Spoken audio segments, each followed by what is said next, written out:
Hello everyone, welcome to जिइन्फो।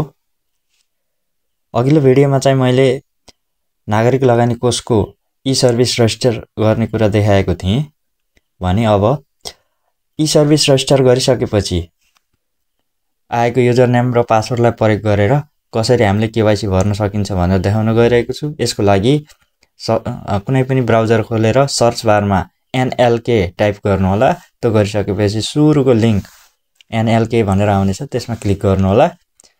यसरी click गरिसकेपछि NLK को वेबसाइट खुल्नेछ। यसरी यहाँ यस्तो इन्टरफेसमा माथि रहेको ई सर्भिस भन्ने सेक्सनमा क्लिक गरिसकेपछि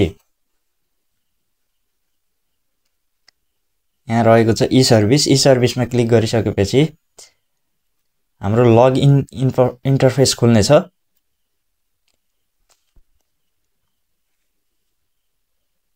यसरी लगइन इन्टरफेस खुल्छ र माथि युजर नेम र पासवर्ड इन्टर गर्नु होला।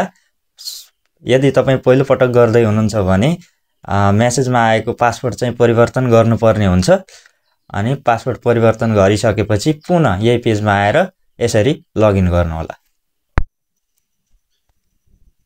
यसरी लगइनमा क्लिक गरिसकेपछि यस्तो इन्टरफेस खुल्नेछ। माथि ब्यालेन्स देखाउनेछ, तपाईको डिटेलहरु देखाउनेछ अनि केवाइसी भर्नको लागि चिन्ता धर्कामा गइसकेपछि केवाइसी अपडेट भन्ने छ, त्यसमा क्लिक गर्नु होला। क्लिक गरिसकेपछि केवाइसी को फर्म खुल्नेछ यसरी। अनि यहाँ दिएको एस्ट्रिक चिन्ह दिएको मात्रै, यो एस्ट्रिक चिन्ह दिएको चाहिँ कम्पलसरी भर्न पर्ने हुन्छ। एस्ट्रिक चिन्ह दिएको चाहिँ कम्पलसरी भर्नु होला, अरु चाहिँ कम्पलसरी हुँदैन। यदि तपाईसँग डिटेल छ भने भर्न सक्नुहुन्छ। अनि यहाँ माथि दिएका डिटेलहरु भर्नु होला। तल दिएको फ्यामिलीमा चाहिँ अब फादर, मदर, ग्रान्डफादर, ग्रान्डमदर यो कम्पलसरी भर्न पर्ने हुन्छ। यसको लागि तल रहेको सर्च बटनमा क्लिक गरेर हामीले भर्न सकिन्छ सबैको डिटेल।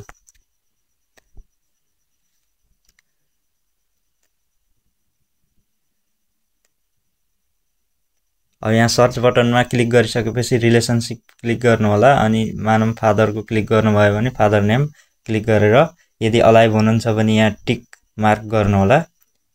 यदि हुनुहुन्न भने यसलाई अनचेक गरेर चाहिँ यहाँ तल दिएको प्लसमा क्लिक गर्नु होला। प्लसमा क्लिक गरिसकेपछि माथि नाम देखाउने छ। त्यसपछि एड्रेसमा जानु होला। एड्रेसमा पनि सोही तरिकाबाट एड्रेस फिलअप गर्नु होला, टेम्पोररी र पर्मनेन्ट एड्रेस। त्यसपछि यो चाहिँ नोमिनी इन्फर्मेसन भर्नु होला। यदि तपाईले राख्नु भएको छ भने इच्छाएको व्यक्तिको डिटेलहरु यहाँ भर्न सक्नुहुन्छ। एस्ट्रिक चिन्ह दिएको चाहिँ अनिवार्य भर्नु होला।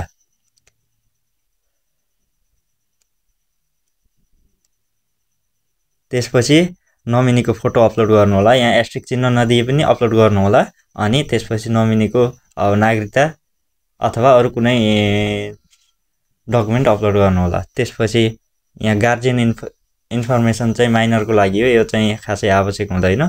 त्यसपछि आफ्नो डकुमेन्ट CIT को अगाडि र पछाडिको कार्ड अपलोड गर्नु होला। टाइटलमा चाहिँ CIT भनेर लेख्नु होला।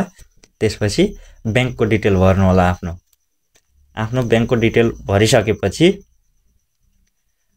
माथि अपडेट फर्म भनेर आउने छ। माथि अपडेट फर्ममा क्लिक गरिसकेपछि तपाईको फर्म चाहिँ सबमिट फर्ममा क्लिक गरिसकेपछि चाहिँ तपाईको फर्म सबमिट हुनेछ। त्यसपछि अटोमेटिक त्यो फर्म डाउनलोड हुनेछ। अनि फर्मलाई डाउनलोड गरिसकेपछि फर्मको फोटोकपी र CIT कार्डको फोटोकपी लिएर चाहिँ अफिसमा बायोमेट्रिक गर्न भिजिट गर्नु होला। अनि तपाईको केवाइसी चाहिँ सक्सेसफुल्ली एप्रुभ हुन्छ।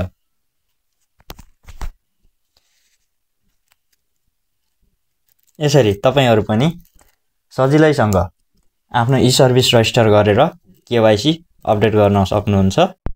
र अपडेटका क्रममा कुनै पनि समस्या भएमा कमेन्ट गर्नु होला। Thank you for watching this video.